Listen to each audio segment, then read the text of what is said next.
In short ये जो poem है ना, ये बहुत डीप मीनिंग वाली पोएम है, इसलिए ध्यान से सुनना, सब कुछ अच्छे से समझ में आ जाएगा। तो चलो बिना टाइम वेस्ट किए इस पोएम को लाइन बाय लाइन पढ़ना स्टार्ट करते हैं।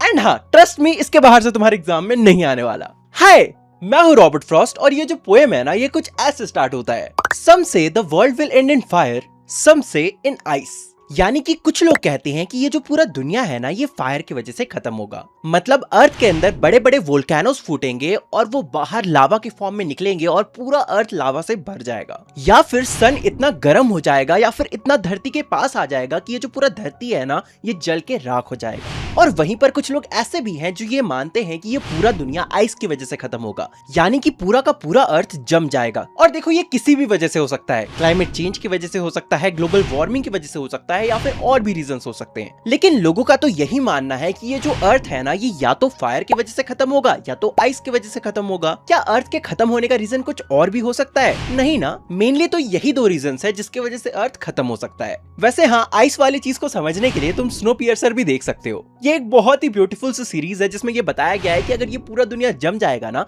तो इस दुनिया में लोग कैसे सर्वाइव करेंगे। बेसिकली इस सीरीज में पूरा अर्थ जम जाता है, सिर्फ एक ट्रेन चलते रहती है 24/7, जिसके अंदर कुछ 400-500 लोग जिंदा रहते हैं अपना एक आर्टिफिशियल इकोसिस्टम बनाकर। बाकी तुम्हें मन तो देख सकते हो, ये तुम्हारे एग्जाम में नहीं आएगा। अब हम आगे बढ़ते हैं। देखो, पोएम के पहले दो लाइन को समझना तो बहुत ज्यादा आसान था, लेकिन आगे के लाइन समझने के लिए तुम्हें सिंबॉलिक मीनिंग्स को समझना होगा। तो यहाँ पर हमारे पोएट रॉबर्ट फ्रॉस्ट ने दो सिंबॉलिक मीनिंग को रखा है।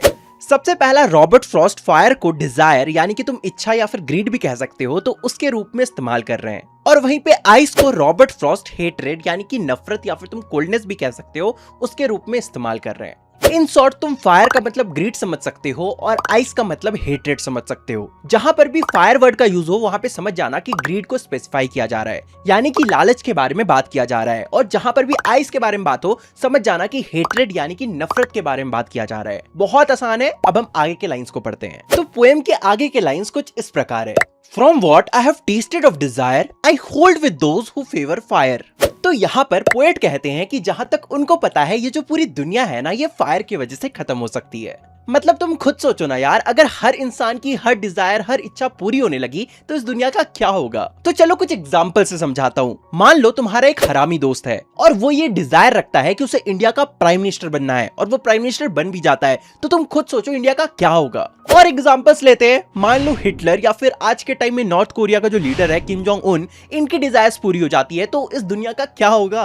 ऑब्वियस सी बात है, दुनिया को खत्म होने में बिल्कुल भी समय नहीं लगेगा। और इससे हमें ये पता चलता है कि जो डिजायर होती है ना, वो इंसान को जला देती है, बिल्कुल किसी फायर की तरह। और इसलिए पोएट इन लाइंस में बोल रहे हैं कि उनका ये मानना है कि अगर इस दुनिया को खत्म होना हो, तो जो फायर है ना, वो इजिली इस दुनिया को खत्म कर सकती है। इन शॉर्ट, इन लाइंस के दो अलग अलग मीनिंग है। पहला तो लिटरल मीनिंग है कि ये जो पूरा दुनिया है ना, ये फायर की वजह से खत्म होगा। और दूसरा मीनिंग ये है कि ये जो पूरा दुनिया है ना, ये डिजायर, इच्छा, लालच की वजह से खत्म हो सकता है। आई होप सो तुम्हें इतना समझ में आ गया होगा। अब चलो आगे के लाइंस को पढ़ते हैं। अब आगे के लाइंस कुछ इस प्रकार है। But if it had to perish twice, I think I know enough of hate to say that for destruction ice is also great and would suffice.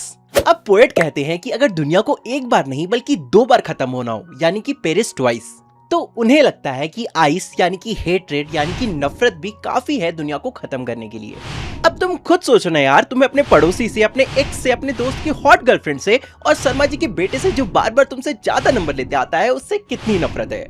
और अगर तुम्हारा बस चले तो तुम इन सबको जिंदा दफना दोगे। और ऐसे ही जो नफरत है ना, ये पूरी दुनिया में फैली हुई है, जिसकी वजह से वॉर्स, रिवेंज और कॉम्युनल फाइट्स होते रहते हैं। जो आइस होता है ना, यानी कि जो हेट्रेड होता है ना, वो दिल को इतना ठंडा कर देता है कि कोई भी प्यार, कोई भी कंपैशन फिर बचता ही नहीं है जो इस हेट्रेड को बाहर निकाल सके। और धीरे धीरे जो इंसान होते हैं ना, वो अपने ही जैसे दूसरे इंसान से नफरत करने लगते हैं। और इसलिए पोएट को लगता है कि अगर इस दुनिया को 2 बार खत्म होना हो, तो जो हेट्रेड है, जो आइस है ना, वो भी इस दुनिया को खत्म कर सकता है। और इस तरह से तुम्हारा प्यारा सा पोएम फायर एंड आइस खत्म होता है। मुझे जल्दी से कमेंट करके बताओ कि तुम्हें ये चैप्टर का एक्सप्लेनेशन कैसा लगा।